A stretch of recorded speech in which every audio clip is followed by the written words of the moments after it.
Nicolas Jackson today in 2024 is one of the best strikers in the Premier League. Some would even argue Europe, but he's truly establishing himself into becoming a top level player. He currently sits on 12 goal contributions in just 15 games and has achieved a better conversion rate this season than Erling Haaland, Alexander Isak, Ollie Watkins, Dominic Solanke and Kai Havertz. No striker has more goal contributions than Jackson other than Haaland, with just 2 more. The stats certainly do not lie, and neither does the eye test. But unfortunately, there'll always be critics to any player, which is fine, but some critics are more lazy and harsher than others. Tim Sherwood arose this week as a huge example of that. He said that I think all season, well, since I've seen Nicolas Jackson, he's been so unpredictable. At times he looks like someone playing in Soccer Aid. Then when describing the mischance, he said that he looks like someone who is a rapper or an actor or something trying to play football. John Obi Mikel on his podcast and matchday shows has been strongly vocal on Chelsea needing a top striker and was heavily critical on his performance against Manchester City, which was just 1 game into the season. So today I'm going to delve into why Nicolas Jackson is the striker for Chelsea, taking a look at his overall game, why the treatment from the media and pundits have been harsh, and how good of a player he can really become.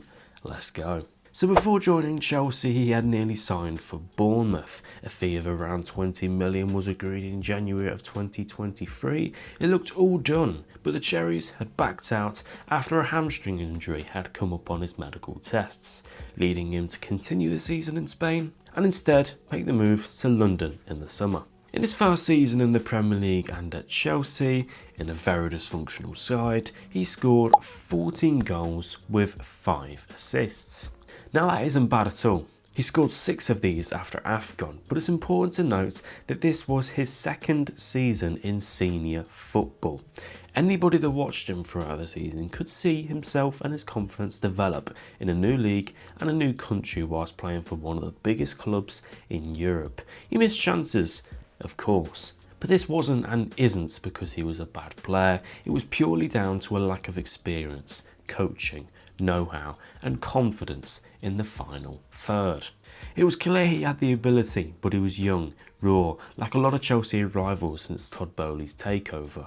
But now he's playing his very best football. As a player, his skill set for a number 9 is one that many teams desire in modern day football. The type of number 9 who can do it all. Somebody who can drop deep, offer themselves as a possession outlet, but also run with the ball, link up with teammates, and also finish off chances in the box. Jackson's size and frame is quite stereotypically opposed to what you would expect when looking at him. A strong 6'2" striker you wouldn't expect has the agility and on-the-ball specialties that Jackson contains. When Maresca's Chelsea play out from the back, they do so with plenty of solutions in response to the team and structure they are playing.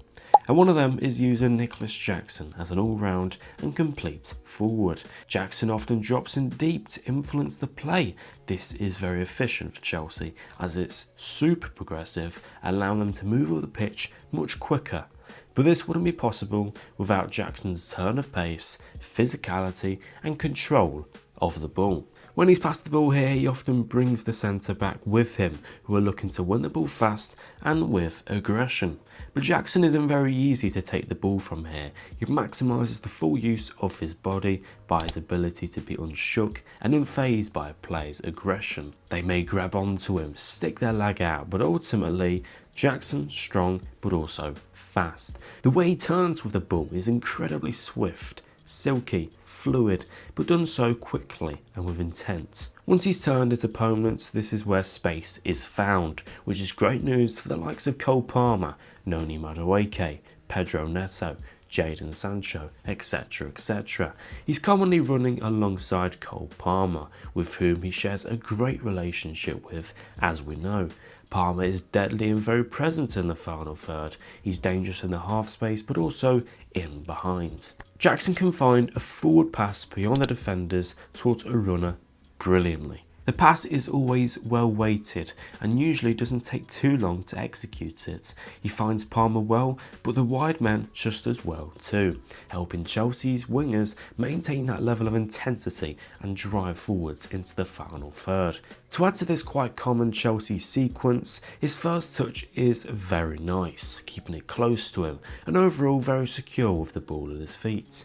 He can move for the ball fast but likes to slow it down a tad to keep it simple, to simplify his game without rushing any passes or moves, because Maresca commits a lot of blue shirts forward. With Chelsea always dominating possession, it's key that they actually keep possession, which Jackson does well with some composure. Now, talking of composure, we've seen that's been added into his game this year more in the final third. He'll miss chances like any striker, but there's an added calmness and more of a know-how to his goals this year. His goal against Brentford is one that I don't think he scores if it was last season. His decision making has gone up a notch and isn't as chaotic and erratic as he once was. Why? Because he was still raw. This is Jackson's third senior season at 25. To put that into some context with other Premier League strikers, this is Isak's 7th at 25, Watkins' 11th at 28, Nunez's 6th at 25, and he's arguably outperforming all of them strikers at the moment. The hate and pile-on last season was lazy, strange. Of course he's a little chaotic and inconsistent in the penalty box, but he's becoming a very reliable top Premier League striker, whether you like it or not. He's clearly a well-rounded quality footballer that's got many years in climbing his way to the top. The constant comparison of every Chelsea striker to Didier Drogba is boring now. Drogba in his first 2 seasons at Chelsea in the Premier League scored 22 goals. Jackson has already scored 23, and we're only 16 games into his second season. Touching on the Tim Sherwood comments on his miss versus Brentford, the miss was bad. And as harsh as it is, it did look like somebody off Soccer Aid. But it's clear he's another pundit that hasn't paid too much attention to Jackson's brilliant progress this season and to the game that he's actually covering. And to minimise his season to this as well, as if he's just fluked his way to being one of the top scorers in the Premier League this season, is very poor and shows how uninformed some UK pundits are.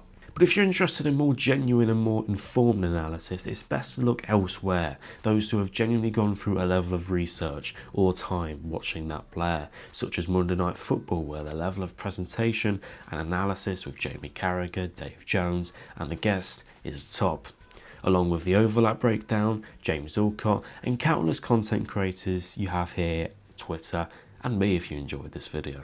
But to summarise, Jackson is a fine level footballer who's improving more and more as he's proven to be a shrewd bit of business by Chelsea, a relentless, underrated, driven and very well rounded number 9 that most teams in Europe would snap at the chance of having them in their team. Chelsea don't need a number 9 to replace Jackson, they just need Nicolas Jackson, because he has all the tools you would want in that area of the pitch in an Enzo Maresca team. If you enjoyed today's video, make sure to smash a like and subscribe to the channel.